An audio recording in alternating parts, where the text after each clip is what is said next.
Is that something new? The 4-seam, 2-seam? Yeah, 2-seam. Yeah, sweet. And I guess as you get a good feel for it, as players get a good feel for that 2-seam, then they start to experiment to try and get a little bit more move. Once they've established, I guess, the strike zone, then they start to, or where they would like to throw the ball, then they'll start putting a little bit more pressure on different parts of the ball, different parts of their finger to try and get a little bit more movement or different movement to the ball.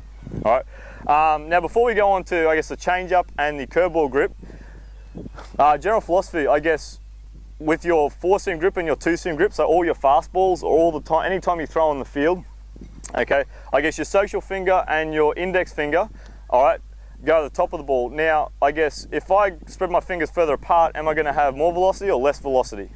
Less. Yeah, I'm going to have less velocity. And I guess with my fingers close together, am I going to have more velocity or less velocity? More. I'm going to have more velocity, all right? What you do, but as soon as you start bringing your fingers close together, you sacrifice a little bit of accuracy. Okay, so if your fingers are right there, you sacrifice a little bit of accuracy, so just nice, comfortable fingers apart on the baseball there. So yeah, so Andrew, you got it. So you can roughly put another finger in between your 2 fingers on top of the ball. Your thumb goes directly underneath, okay, with a bit of a gap between the ball and your palm, okay. That way it just maximizes a little bit more flexibility within your wrist, and you get a little bit more whip action, okay, off your wrist when you release the ball, as opposed to deep in your palm, which is going to now lead us to our change-up. All right. Change-up grip. Who throws a change-up here? Cody, you want to explain a change-up? Basically, it's the same arm action, and it's meant to look exactly the same as a fastball, like with your arm action and delivery, so the hitter thinks it's coming at your top speed.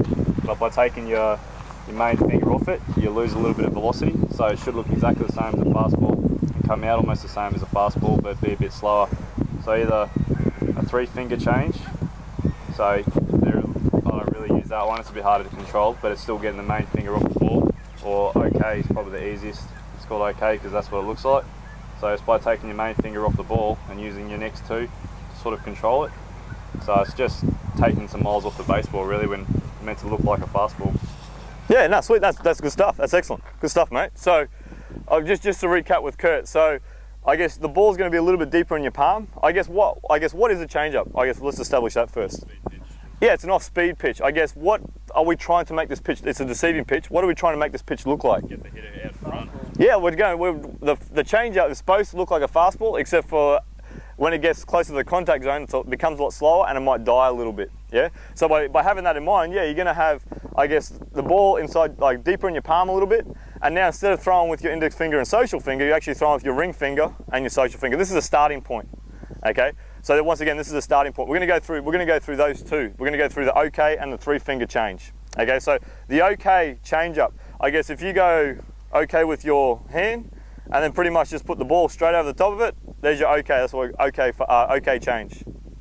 All right, and then your pinky just rests on the side there. And Curdy made a good point. With all your mechanics, all right, with all your off-speed pitches, is exactly the same as the fastball. Okay, so whatever speed you work at with your fastball in regards to body and arm speed, it's exactly the same as with your off-speed pitches. Everything is the same, all right? What's going to slow the ball down for you is the extra fingers on the ball and I guess how you release the ball at release point, okay? So everything else prior to release point is the same. So it's a fastball, curveball, changeup, slider. Everything is the same until you get to release point. All right, so for the change-up, we've got our OK change-up, and then we've got our 3-finger change-up, as Kurt said. So your 3-finger change-up is really, you got your OK, except for now you just spread your OK apart a little bit, so your thumb goes underneath the ball again. Okay, and you pretty much got your 1, 2, 3 over the 4 seams there. Once again, we try and keep a 4-seam grip to start with for the kids because that's when they're most accurate. Once they get a little bit older, they'll start establishing different grips, so they might throw like a 2-seam change-up or they might spin the ball a little bit, whatever. But right now, just the basics, we're just going to throw a 4-seam OK change-up, okay? So it goes over the 4 seams there, and then you guys can just muck around with the 3-seam change-up as well. All right, so back with your partners again, go through. Now, my apologies, the sign for a change, we want to give a sign for a change-up? Yeah. So I guess now you're sucking the ball away from the catcher, so when you give your sign, it's like change-up, I'm sucking it away from you. So you got fastball, I'm going at you, change-up, I'm sucking it back. All right, so before you throw it, just give you a suck it back, pull it on a string. All right, so the change up. Now once again, this is the basic starting point.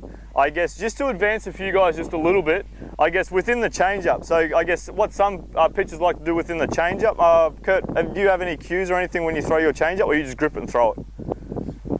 Grip and throw, yeah. Grip and throw, yeah. I guess that's just I guess the simplest way, because no matter what, as soon as you put extra fingers on the ball and deeper in the palm, it is going to naturally slow down for you. Okay. Some pitchers like to have a stiff wrist at release point. Some people like to pronate just a little bit more at release point. Okay, but just by simply as putting more fingers on the baseball will naturally slow the ball down for you. As I said, as players can establish throwing the ball within the strike zone, or change up within the strike zone, then they can start experimenting, trying to get the ball to move just a little bit further or slow down a little bit for them. Okay, in regards to that. But just to start with, just put more fingers on the baseball. That'll naturally slow the ball down for you. All right, curveball. Who wants to go through a curveball? Yeah. Anyone? Yeah. Kurt, off you go, Kurt. There we go. Curveball basically is you just want the forward rotation on the ball, make it dip once it gets into the strike zone. So you can either have what they call a 12-6 curveball, or sometimes sort of coming across curveballs. But basically it's either down the seat and leading with your second finger and chopping it, or the way I throw mine is across the top, just so it gets a bit tighter spiral. And yeah, so same throwing motions up here. Then it's sort of like just drop your wrist back, and you've got to finish it off. Make sure you get it down, otherwise it's going to sit flat or just go anywhere. So it's a bit tricky to get to explain it, I guess. But flicking a yo-yo. Sort of, yeah, I guess. Some good things to get the right finger muscles working is just to put the ball in the hand and just flick it. So once you've done that a couple of times, you can feel your fingers working a bit better, and they're the same muscles you sort of use when you're flicking it. Thanks, Dutz. Yeah, nah, sweet, excellent. So just to recap, because yeah, you're right, I'm trying to get close to you with the microphone, so I'm not quite sure it's picking up. So just to recap, yeah, Curtis nailed it with the curveball. Okay, so I guess now your social finger, okay, so your middle finger is going to be touching a seam, okay, with your thumb on the diagonally opposite, okay, and then your index finger, okay, is just going to be resting on the ball, so it's just helping the guide of the ball at release point. Okay, now at release point, once again, everything is the same, everything until release point. And at release point, all you're doing is going from here when you release it to just turning your fingers in towards your body. So it's not over the top, so you're not flipping it over the top of your hand. All you're doing at release point is changing from here when you throw a fastball, just turn the fingers towards your body. So the thumb's really dominating that throw then? Yeah, or it can. Some people like to go off the thumb, some people like to throw off their finger. Okay, some people just throw it and use their wrist a little bit more, okay, with the feel for it. But whatever it takes to feel that sort of spin when they release it is what you're after. So you're after top spin, okay, which will create a breaking ball going down. Alrighty. So you guys are going to practice that one. So my apologies. I think Curtis showed a 4-seam and a 2-seam one. I think, yeah, across the top as well. So once again, Curtis, he's been throwing for a little bit. So I guess he's tried to work out what works best for him. But once again, we're just going to work off the 4-seam grip, because that's when we're going to be most accurate. Okay, so work off that 4-seam grip again when you start throwing your curveball. Okay, the sign for curveball is flipping it over now. Okay, so we got fastball, change up, curveball. Okay, so when you throw to your partner, give the sign, come to the set, and then instead of throwing a fastball out here, you're just going to turn your fingers in and just rotate over. All right, so let's give this a crack. Now, a good teaching activity. I mean, we're going to do a whole bunch very shortly, but just while we're here with the curveball, I guess because curveball is a little bit unnatural as opposed to the fastball and the changeup. If I'm throwing with Pete, and if you can, I guess just to get a feel and see the top spin in the air, give it a lob up in the air. Oh, sorry, Pete. So you can see, a bit hard because I've got the sun there, but if you can just lob it up in the air and just get a good feel for releasing it out here, and you can see the top spin when you release it.